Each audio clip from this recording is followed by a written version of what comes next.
okay to say no to new foods. It's gonna look very similar. Gosh. Oh boy.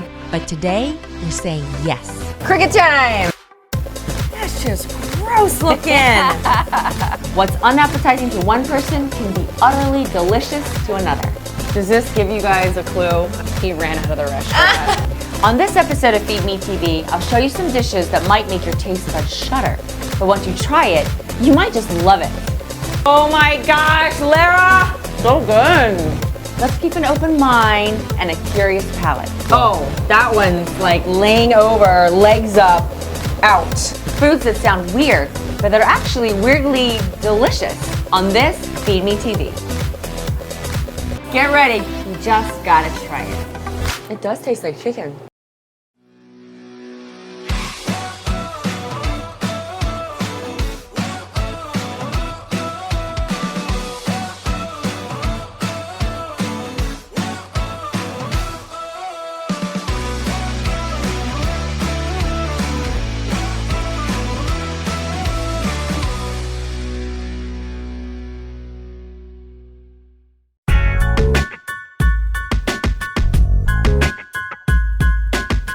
Think of the very first time you tried beer or kale. What about sushi? I'm willing to bet it wasn't love at first bite. Food can lead you on a culinary adventure, but don't let fear of the unknown paralyze your taste buds. How do lamb kidneys sound? Or maybe some grilled chicken hearts. Today, we're breaking through hesitation to experience deliciousness. Our first stop on this culinary escapade will be in Manhattan at a popular Mexican restaurant in Midtown called Toloache. Chef Julian Medina hails from Mexico City. Toloache showcases Chef Medina's classical culinary training in his modern Mexican and Latin dishes, but he doesn't hesitate to try unusual ingredients like bugs. Chef Julian, this is an ingredient that shouldn't be a surprise to any Mexican, is that true? That's true. When you go to Mexico to the mercados, you find like the ladies sitting down selling crickets and grasshoppers. Sure. I thought that was the first dish I will take off the menu, but it just like people keep coming for them. It's one of my favorites is making tacos with it. Should I try one? Let's Sure. try one. Usually they put chile de árbol, which is a little more spicy and it has a lot more flavor. So the first thing that we're gonna do here, we're gonna put some olive oil. So we're gonna put some onions first, some chopped onions. Okay. Pico jalapeno, and then we'll do the grasshoppers. You see how fast we just do it? That's a lot there. of grasshopper. We're using all that? So how do you source this? I source them from Oaxaca in Mexico, so they ship them here. I put a little of guacamole. Okay. So Cricket time! delicious. We're gonna put the crickets on top of the wok. It's wonderfully featured. This is like, no, you're eating crickets, you're looking at crickets, Yeah. you're enjoying the ingredients. Well, why hide them? You're just gonna eat them anyway. We garnish with tomatillo salsa, lime, and cilantro to finish the dish. Muchas gracias. Nada. They're hanging off, ready for me. So crunchy, so good. Spicy, garlicky. I just love that texture very much. It's really, really tasty. This like- and a couple of Mexican beers. Oh, yeah. On the Perfect. beach. We're good. Let's continue eating some yummy bugs, shall we? I'm going downtown to the East Village to the aptly named Blackened for more delectable critters. Here, Chef Mario Hernandez uses indigenous Mexican ingredients and regionally specific foods of his home country. He makes annual visits to small towns in Mexico to source lesser-known elements on the menu. So let's say you meet someone and they're hesitant. What do you tell them? Like, how do you kind of persuade them to try these foods? I suggest the guacamole because you're not gonna see the ants like physically. Right. You're only gonna taste them. It's a really easy way to approach them. What about Blackened? Because these are tiny little critters. Right, like they're really tiny, but taste like walnuts, like Walnuts? drinks, like crunchy. Crunchy. So Chef, you're gonna make a bone marrow dish for me. Tell me about it. Well, this is one of our signature dishes. Everything starts with some of our tortilla soil, Tortilla soil. ants. Black ants. Our critters. Yeah, They're crawling in the soil, right? we have our The bone marrow is roasted done. bone marrow. Chef Hernandez adds cauliflower puree, then the uni, which is our sea urchin. The blowtorch. Yeah, just to bring all the sweetness of the uni. Urchin. Next is the green pea puree and a unique chili ash and honey mixture. So it's Yes. sweet and spicy. Yeah. It is sweet, a little tangy. Our last touches are the delicately sliced radishes and cilantro. And then we have some of those beautiful Chapulines. chapulines. Are crickets. Oh, that one's like laying over, legs up, out. He's like in that bed of bone marrow. To plate, Chef Hernandez warmed through beautiful beef tortillas in bone marrow butter. Just take two tortilla, scoop a little bit of everything. Wow. Bone marrow is one of the most unctuous and wonderful things to eat. Gracias, Chef. It looks nada. fantastic. You know, it's mild, creamy, earthy. The bone marrow, all the Spicy. ingredients come together. The chapulín, the grasshopper, is nice and crunchy too. It's got a lot of texture. That is a knockout. Absolutely gorgeous. Salud to this ant-rimmed margarita. Still with me, right? Brace yourselves, everyone. Oh, Coming up, we're having a tasting of stomachs, heart, and brain.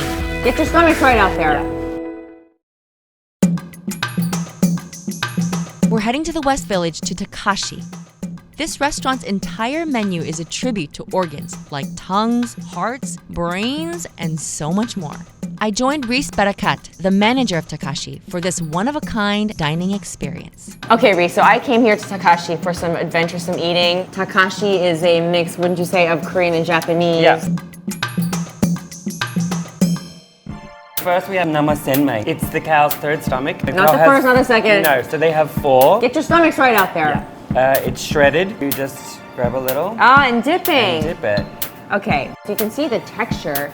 It looks like it's just gonna soak up all that nice sauce there.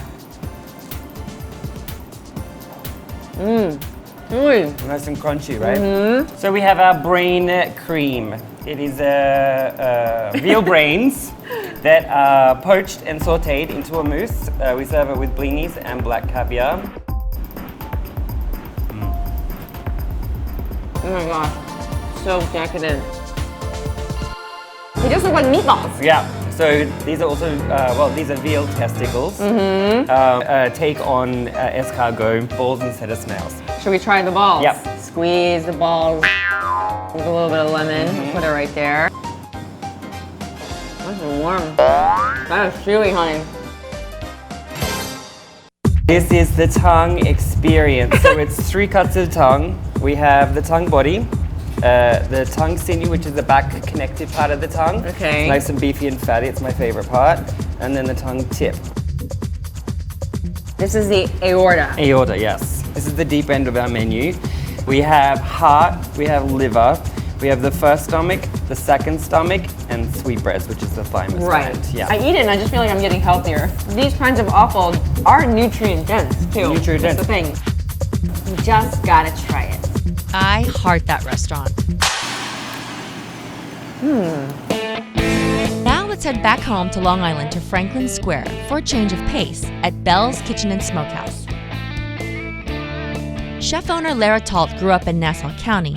A trip to South Africa was the first time she tried exotic meats, and from that moment on, she knew that she could share her love for eating weird animals through her cooking. All of these animals that I'm going to be showing you today are invasive creatures. So the government approves of killing them. Of course, there's certain times to kill them, just like deer in America. But you do have to kill most of these animals or else they're going to take over your land and crop. I see. Frog legs! You're really lean and it's just so perfectly like segmented. Yeah, Like, but this does taste just like a really good chicken wing. okay. This is rattlesnake. As you can see, they're very bony inside. Their whole vertebrae going all the way down. So strong, so stiff. So strong. We soak them in buttermilk. Oh, Any man. reptile. Yeah. Any reptile you soak in buttermilk, obviously. Oh, it's like coming at you. Yeah. Oh my gosh, Lara! This is my favorite. Oh, it's my favorite too because it's so crazy! This is an alligator. Is yes. this a baby? He's 20 pounds. They reach maturity at that. What part do you eat? The body? All of it. What's his name? We should give him a name. You can name him. Larry. Oh very my similar. gosh. Just let the steam come out of it for a minute. There are like 20 in there, guys. Wow. Smoked iguana coming up. Wow. So you literally can just take this meat out and eat it. Do it. Let's see.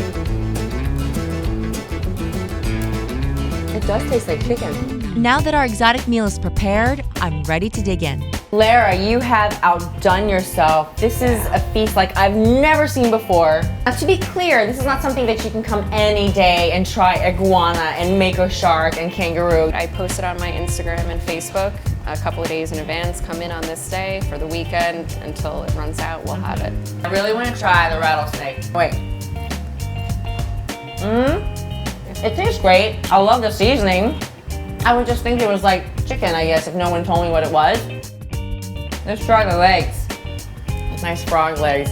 There's something about seeing it quite like that that is a bit more visceral. Man. That is good. You know what's kind of cool about it is that there's a lot to eat. I gotta tell you, Lara, I think I'm a convert. I mean, I like the iguana, I like the rattlesnake, I like everything here. Thank you so much. It was awesome. That iguana was tasty. I can absolutely see myself craving that again. And the more times I have foods like that, the more I'm likely to really enjoy it. Okay, I always have eggs in the house. They are my favorite food and a staple, but these are not regular eggs. This is a balut egg. A balut is a fertilized chicken or duck. This is a duck. And what that means is that a chick could be hatched from this. I'm meeting up with my friend and chef King Fajanakong for my last meal of the day. Just near the Williamsburg Bridge on the Lower East Side at Kuma Inn. Keep a sharp eye out for the entrance, then walk up the creaky staircase to the second floor, and you'll find Chef King cooking Filipino and Thai-inspired small plates in this intimate venue. Sometimes he offers balut as a special, and diners love it. So this is a Filipino delicacy, could we say? You know, if you're trying to sleep at night, you'll hear people on the street saying, balut, balut. Like how we see, you know, the hot dog vendors on the street or pizza shops here in the It's city. no big deal. This will surely be my first duck egg, so let's serve it up. Those have been boiling for how long? About 10 minutes. A fully grown chick will hatch between like 25 and 28 days. Right. The ones we purchased here, these are between 14 and 21 days old. 1, 2, 3. Oh, more. Oh, this So you one's see the juice, watch the juice. So you don't want to lose that juice. That's we want that stuff. Oh my goodness. Oh. What came next surprised even me. Some of you might find this next part a bit unappetizing, so if you're squeamish, be warned.